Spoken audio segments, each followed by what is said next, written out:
Oui. Comment Alors, ça s'est passé? on s'est tout de suite dirigé vers l'Arménie parce que mon mari a des origines, je vais pleurer là si je la vois, a des origines arméniennes.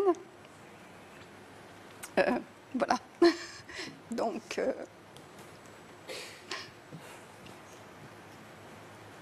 donc, après avoir fait notre dossier d'adoption en France, on s'est dirigé vers l'Arménie. C'était un pays également où on pouvait aller par soi-même, sans l'adoption internationale.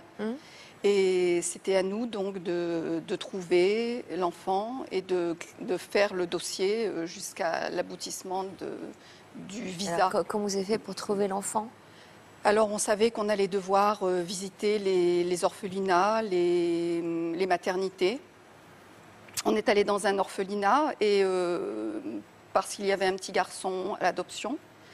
Et quand je me suis retrouvée devant ce petit garçon, il ne s'est absolument rien passé. Et j'étais tout à coup paniquée, désespérée en imaginant que j'allais devoir adopter ce petit garçon. Donc je me suis échappée de devant son petit lit et j'ai parcouru les autres, les En autres même temps, vous lits. deviez vous sentir coupable d'éprouver ça, non?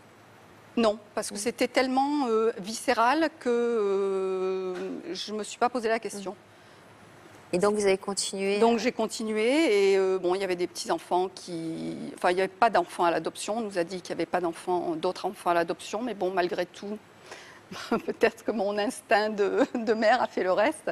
Et je me suis retrouvée devant un petit lit où ma fille avait les yeux grands ouverts et m'a fixée.